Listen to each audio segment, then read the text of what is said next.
Institutions are here. I mean, there are institutions that own the asset. We have institutional investors in our funds. There are institutions that own things like GBTC.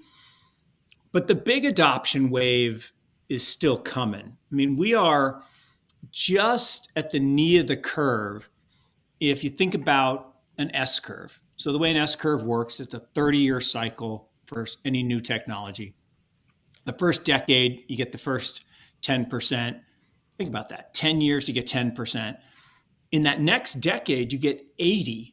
I mean, it just literally goes parabolic. Renowned hedge fund manager and digital asset enthusiast Mark Yusko says we are in the second phase of cryptocurrency adoption, the phase where the magic happens and trillions of dollars freely float into the space.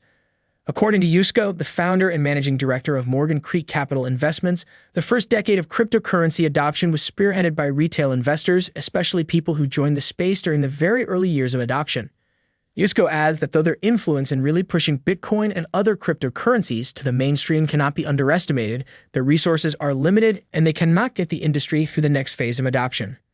Compared to what occurred during the first decade of adoption, Yusko expects the next round of adoption to be nothing short of colossal. And he is not the only one.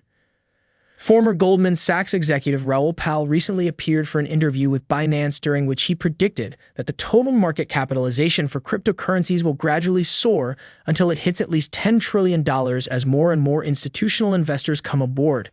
During the interview, Pal explained that family offices typically take on more risk compared to other institutional investors and would most likely be the first to pump money into Bitcoin and other leading crypto assets. The renowned macro guru said, "I think in this next phase, the next bull market or the next business cycle, we'll see a mass onboarding of institutions. I've seen this space before. Usually it's the family offices that are first to take risks. And we've all seen that in this space. Most of the institutions have done work, including the investment banks. And so now they just need price confirmation and then they'll be in." Commenting on the impact institutions will have on the overall crypto market cap, Pal explains that he expects them to push it well past the 2021 all-time high of $3 trillion. The asset class at the peak was $3 trillion in 2021, he noted, adding that it's almost impossible for retail investors to continue the pace of adoption.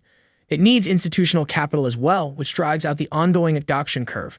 So my view is still by the end of this cycle, this space is probably $10 trillion plus, and that happens because of the institutions coming into the space, offering more products to their clients. In a recent interview with 3-2 Warrior Academy, Yusko states that he agrees with Pal's $10 trillion estimation for the crypto market cap. He also lays out his outlook for institutional adoption and crypto regulation in the United States. As we bring you clips from this fascinating discussion with one of the industry's brightest minds, please smash the like button, subscribe to the channel, and turn on post notifications for more videos like this. Also, be sure you drop your comments and observations in the comments section below. Thanks and enjoy the video. S-curve adoption that we're about to see, part of it is going to be clarity, regulatory clarity, and we got to get these bozos. I shouldn't call the guy who regulates me a bozo, but he kind of is. And we need the people who have, I'll call, bad motives, Operation Choke Point and all that good stuff. We need them out, and what we need is the acknowledgement that this is a global phenomenon, that this technological innovation, as we go from trust to truth, it's in 800 years coming. Think about that. This is an 800-year process. But it's going to happen, right? We're going to replace trust with truth. And I'll give you the quick example of this. So Scott Stornetta, who is the most cited guy in the Bitcoin white paper. If you go to the back and you read the footnotes, 3 of the 8 footnotes are his work. He and his partner were the founders. They were the co-fathers of blockchain technology. They literally had, hey, we have these blocks of information. We can chain them into, they created it. So I was talking to Scott and he said, when did you have this epiphany? He said, well, I was thinking about it. And it went something like this, that if you think about how you trust people, right? Let's say I lent you money, Abs. I would need Johnny to arbitrate, right? That it was a fair transaction, right? The Bank of Johnny. Well, but Johnny's corruptible. I could bribe him a little something to get him to say that, hey, Abs, you borrowed 200 when you only borrowed 100. So we need Ellie to look over Johnny's shoulder. Oh, but she's corruptible. So then we need someone to look over Ellie's shoulder.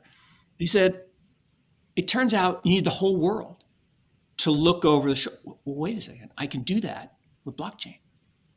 And so instead of having the Medicis and the Rothschilds at the center of all of this, and the banking system, which skims, think about this, they skim $7 trillion a year. The trust system takes $7 trillion from all of us so that we can have audits and verified bank accounts and all that good stuff. We don't need that anymore. Blockchain, crypto, eliminates that because we replace trust with truth.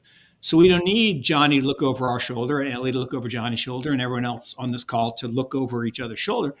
We have trust. I mean, we have truth. We have permanent, immutable truth in a blockchain. And when Scott said that in this podcast we recorded, it's like, oh my God, that's exactly it.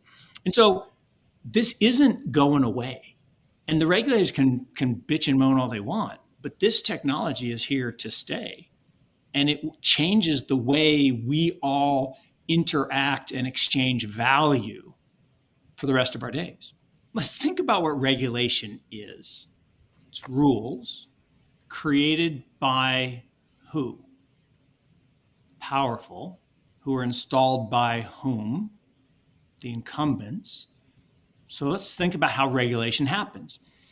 Initial regulation is created to preserve the status quo, to protect those in power, to keep the gravy train running. So the initial regulation stifles innovation. We don't want your stinking innovation. We're perfectly happy collecting our $7 trillion a year in grift. We don't want truth. We like trust. Trust is good. We're in charge of trust. So the regulation will always start to inhibit.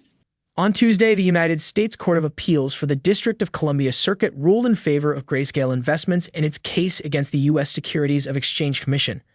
Grayscale filed a petition for review with the courts after the SEC denied its application to convert GBTC into a spot ETF on June 29, 2022.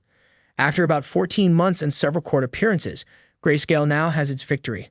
The crypto asset management firm took to its official X account on Tuesday to announce the news. The post reads, the D.C. Circuit ruled 3-1 in favor of Grayscale and GBTC. This is a monumental step forward for all who have been advocating for Bitcoin exposure through the added protections of the ETF wrapper. The victory was well received by Bitcoin investors. The leading crypto asset gained over 7%, topping $28,000 for the first in 2 weeks. Though it has since cooled, these are just early signs of what's to come when the SEC finally approves the spot Bitcoin ETF. Let's get back to Yusko's interview as he further discusses the two phases of crypto regulation and what we can expect in each phase. My dad was a cable guy. I mean, literally, he had this small cable operation, and John Malone went to Washington and paid a lot of money to get a law passed that made cable TV have to be addressable. What does that mean? That meant every cable system had to be two-directional. Well, if you're a small cable operator, you don't have any money. You don't make enough money to do that. So what happened? They all went bust. John came in and bought them for pennies on the dollar. And magically, the law got lifted after he bought it, and no one had to become addressable because that's how it works. And so this idea that someone is going to come in with an intelligent regulatory plan to make it easier to adopt a technology that's going to disrupt an entire industry. Remember the bill? Al Gore, right? Didn't invent the internet, right?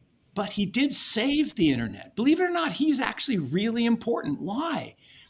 Because the phone companies, AT&T and Verizon, which were the number 1 and 2 lobbying firms, lobbying just a technical term for corruption, okay? They lobbied really hard to get a bill passed that would have made the internet to make doing what we're doing right now, right? Which we are using voice over internet protocol. We are communicating for free that used to be $3 a minute, long distance charges. Okay, we're doing it for free. They passed a bill that would have made that illegal in the United States. The internet would have been illegal. And Al Gore's like, are you kidding me? This is stupid. No, we're not gonna pass that. And he was the deciding vote that said, no, we're not gonna pass that. So that's a long-winded way of saying regulation will eventually be positive, because it will be positive when crypto has flushed out the old and crypto then is ensconced as the better technology, which it is.